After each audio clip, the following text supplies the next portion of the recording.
Now let us take the next property of cardiac muscle, contractility. We have seen the whole contractile process in the skeletal muscle. Do you remember them? The calcium which is responsible for triggering the whole process of contraction in skeletal muscle. But as you see there in the video here, in cardiac muscle, the calcium which is coming in during the plateau phase of action potential, of course through the voltage gated calcium channel, this calcium goes and binds with troponin C. And troponin C, tropomyosin complex, drifted to the next groove of actin. So many actin molecules are exposed. The myosin is making cross bridge with actin. The myosin head is making a power stroke. The calcium which is coming in from the extracellular fluid during the plateau phase of action potential is solely responsible for the whole trigger in the contraction in cardiac muscle. That's why this calcium which is coming in is called as trigger calcium. So in nutshell, one can say that the cardiac muscle is depending on calcium which is available in the extracellular fluid, unlike that of skeletal muscle, where the whole calcium is coming from the internal store of terminal cistern. Whereas in cardiac muscle, the development of sarcotubular system is not to that level compared to skeletal muscle. That's why cardiac muscle depends on the calcium which is available from the extracellular fluid. This is the major difference between skeletal muscle and cardiac muscle. Now let us see an applied aspect related to the contractility of cardiac muscle. What is that? You know that there are certain diseases in which the contractility of cardiac muscle slowly deteriorates. We call as cardiac failure. Such patients, the pumping activity of heart is progressively coming down.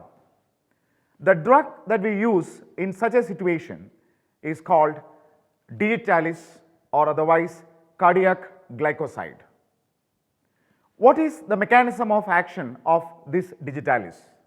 As you see there in the video here, the cardiac muscle, the sarcolemma, is provided with sodium-potassium ATPase. You can see that the pumping activity of sodium-potassium ATPase in the cardiac muscle in the video. What it does? It pumps out 3 sodium always out. In a way, the sodium-potassium ATPase is responsible for a concentration gradient for sodium. And when the sodium is coming in, you can see another pump which is operating parallel to it. It's nothing but the calcium sodium antipode. When you have a concentration gradient for sodium, the sodium is allowed to come in. And what calcium does? The calcium goes out. When sodium comes in, the calcium goes out. When sodium-potassium ATPase is inhibited by this very same drug, the Digitalis, the gradient for sodium is totally lost. The sodium cannot come in. Thereby, the calcium cannot go out. What will be the result of this? The internal concentration of calcium, the sarcoplasmic concentration of calcium increases. You know that the availability of calcium is directly linked to the number of cross bridges. When more calcium is available, more number of cross bridges are formed. When more number of cross bridges are formed, the cardiac muscle can contract more effectively. Thereby, the Digitalis is acting as a drug which boosts the contractile efficiency of the heart as a pump. Thereby, the patients with cardiac failure are benefited by this particular drug of choice called the cardiac glycoside or Digitalis. Now let us move on to yet another property of cardiac muscle. What is that? Conductivity. When we discussed about the synesthesium of cardiac muscle, we said that the cardiac muscles are diffusely branched out. Each branches are interconnected by intercalated disc. And not only that, the sidewise, the branches are connected by electrical gap junctions. With all these structural specialization, the cardiac muscle is functioning like a syncytium. The cardiac impulse originating in one part of the cardiac muscle can easily travel across or get transmitted across the entire part of the ventricle. In other ways, the cardiac muscle is a good conductile tissue. The advantage is when the ventricles are contracting, it contracts like a single unit.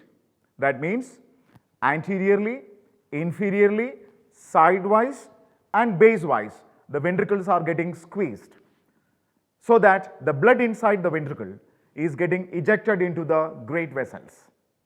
So cardiac muscle is functioning like a good conductile tissue and brings the function of ventricle can contract as a single unit. In addition to this, the heart is also provided with certain specialized conductile system.